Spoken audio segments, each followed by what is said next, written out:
یہ 2000 BC کی بات ہے کہ جب طوفان نوح کی تباہی کے بعد اللہ تعالیٰ نے سرزمین عرب پر ایک ایسی قوم پیدا فرمائی جو دنیا میں سب سے زیادہ طاقتور، مضبوط اور توانا افراد پر مشتمل تھی۔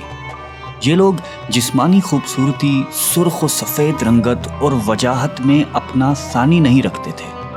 مال و دولت کی فراوانی، شاندار تہذیب و تمدن، شان و شوکت سمیت دنیا کی ہر نعمت اور آسائش انہیں میسر تھی۔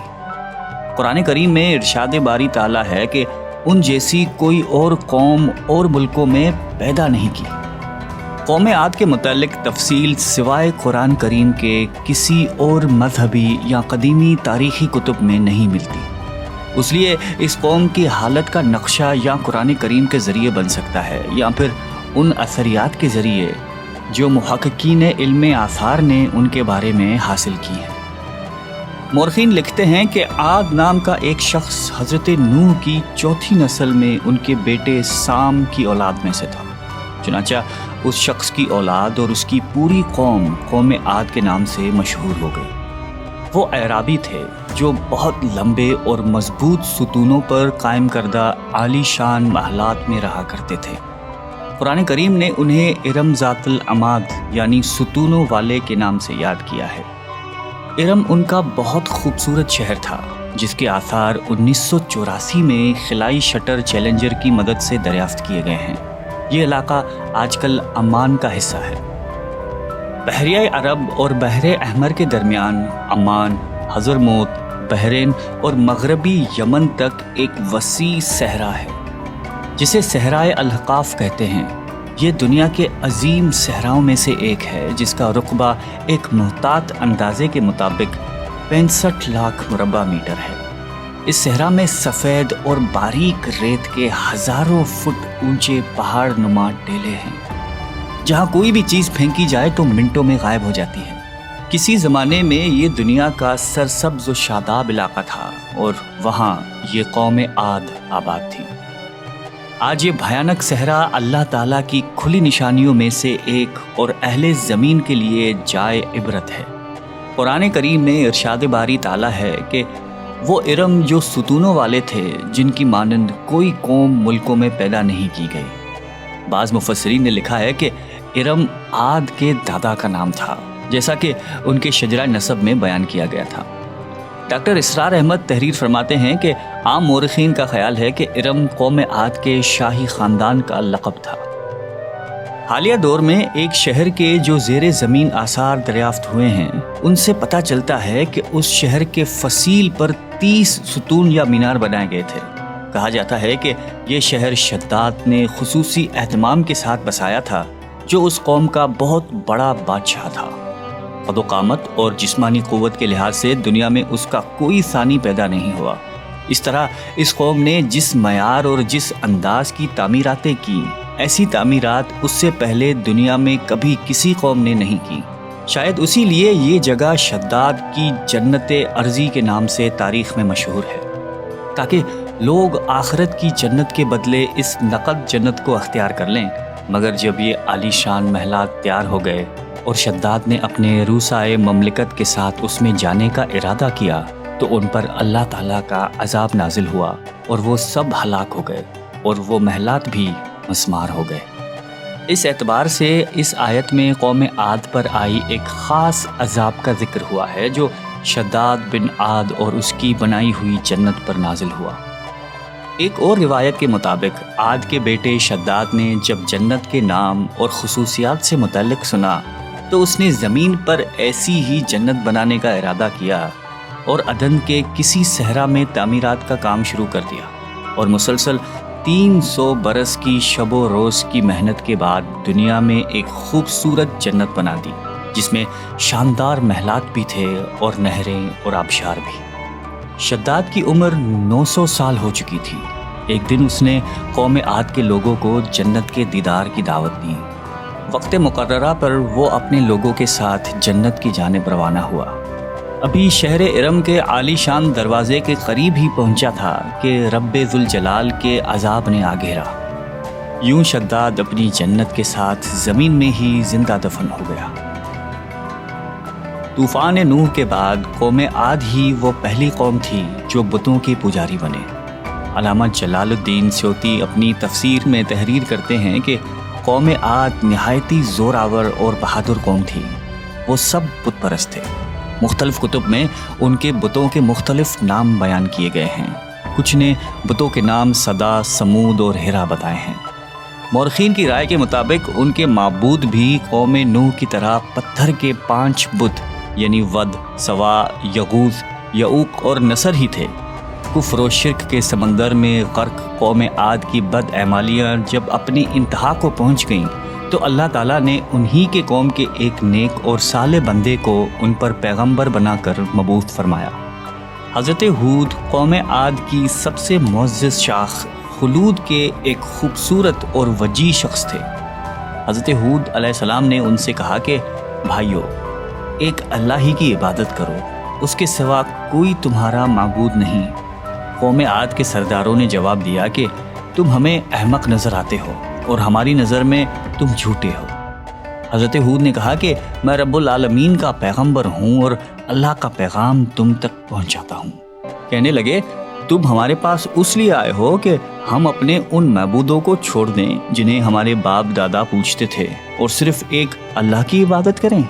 اگر تم سچے ہو تو جس عذاب سے ہمیں ڈراتے ہو وہ لے آؤ۔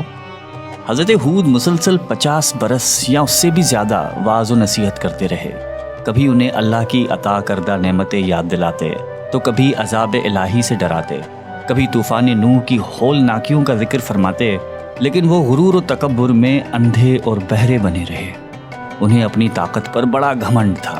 ارشاد باری تعالیٰ ہے کہ قوم عاد ناحق ملک میں غرور کرنے لگی اور کہنے لگی کہ ہم سے بڑھ کر قوت میں کون ہے۔ قوم عاد کے 13 خاندان تھے۔ عمان سے لے کر یمن تک ایک طویل علاقے میں ان کی بستیاں تھیں۔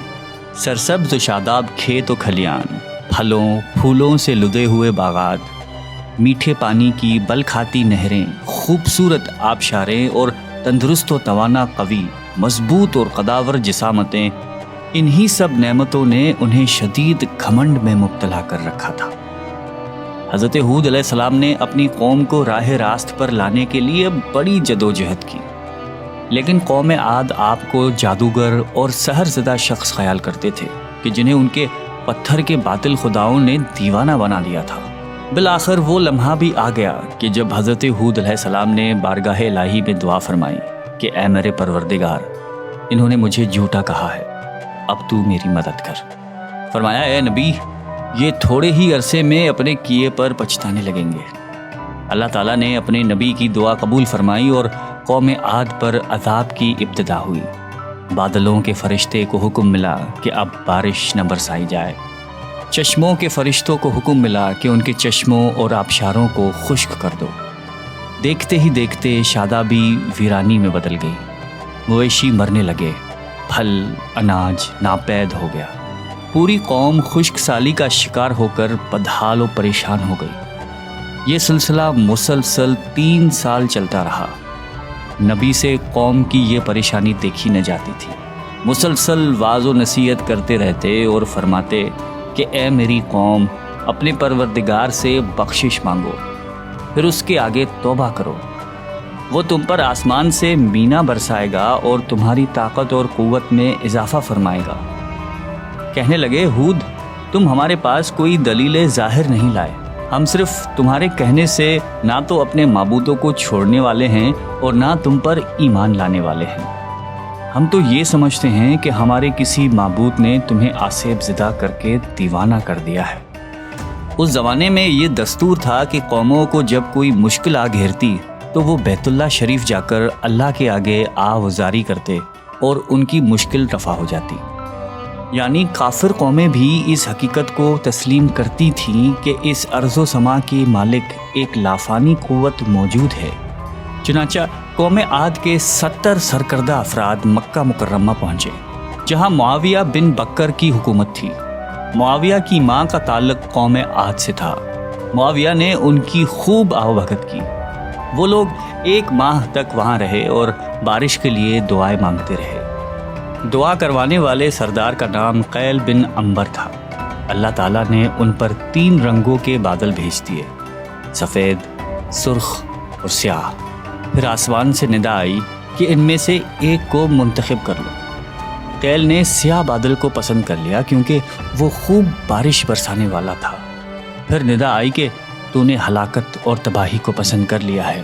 چنانچہ اللہ تعالیٰ نے سیاہ بادلوں کو قوم عاد کی جانب ہانک دیا، جسے دیکھ کر پوری قوم خوشی کے شادیانے بجانے لگے۔ ارشاد باری تعالیٰ ہے کہ جب انہوں نے اس عذاب کو دیکھا جو بادل کی صورت میں ان کے میدانوں کی طرف آ رہا تھا تو کہنے لگے یہ تو بادل ہے جو ہم پر برس کر رہے گا۔ تو اللہ تعالیٰ نے فرمایا نہیں، بلکہ یہ وہ چیز ہے جس کے لیے تم جلدی کرتے تھے، یعنی آندھی جس میں درد دینے والا عذاب بھرا ہوا ہے۔ یہ ہر چیز کو اپنے پروردگار کے حکم سے تباہ کیے دیتی ہے۔ گناہگار لوگوں کو ہم اسی طرح سزا دیا کرتے ہیں۔ اللہ تعالیٰ نے یہ عذاب 7 رات اور 8 دنوں تک مسلسل جاری رکھا۔ اس آندھی نے کسی جاندار کو زندہ نہیں چھوڑا۔ غاروں، پہاڑوں، گھروں، محلات اور قلعوں کے اندر سب کو فنا کر ڈالا۔ حضرت ابن عمر رضی اللہ تعالیٰ عنہ سے مروی ہے کہ آپ علیہ السلام نے فرمایا کہ وہ آندھی جس کے ذریعے قوم عاد ہلاک ہو گئی تھی، اللہ تعالیٰ نے ان کے اوپر صرف انگوٹھی جتنی جگہ کی مثل ہوا کھولی تھی۔ اللہ تعالیٰ نے اس خوفناک آندھی سے حضرت ہود علیہ السلام اور ان کے ساتھیوں کو محفوظ رکھا۔ ایک مرتبہ حضرت عائشہ صدیقہ رضی اللہ تعالیٰ عنہا نے آپ علیہ السلام سے دریافت کیا کہ یا رسول اللہ، لوگ تو بادل دیکھ کر خوش ہوتے ہیں کہ اب بارش ہوگی، لیکن آپ کے چہرے مبارک پر تشویش کے آثار نظر آتے ہیں۔ آپ علیہ السلام نے فرمایا کہ عائشہ، اس بات کی کیا ضمانت ہے کہ اس بادل میں عذاب نہیں ہوگا، جبکہ قوم عاد ہوا کے عذاب سے ہلاک کر دی گئی تھی۔ اس قوم نے بھی بادل دیکھ کر کہا تھا کہ یہ بادل ہے جو ہم پر بارش برسائے گا۔ پروردگار عالم نے قرآن کریم میں قوموں کی تباہی کے جو واقعات فرمائے ہیں، ان کا اصل مقصد یہی ہے کہ امت مسلمہ ان سے سبق حاصل کرے۔ اللہ نے قوم عاد کو طاقت و قوت، مال و دولت، شان و شوکت سمیت دنیا کی ہر نعمت عطا فرمائی، لیکن جب اس نے نافرمانی کی اور اپنے نبی کی بات ماننے سے بار بار انکار کیا تو اللہ تعالیٰ نے اسے نیست و نابود کر دیا۔ ہم سب کو بھی انفرادی اور اجتماعی طور پر اپنے روزمرہ کے معاملات کا جائزہ لیتے رہنا چاہیے کہ کہیں ہم جان بوجھ کر یا انجانے میں اللہ اور اس کے نبی علیہ السلام کی نافرمانی کے مرتکب تو نہیں ہو رہے۔ آئیے ہم سب دعا کرتے ہیں کہ اللہ تعالی ہم سب کو قلب سلیم عطا فرمائے اور قرآن اور حدیث پہ چلنے کی توفیق عطا فرمائے۔ آمین۔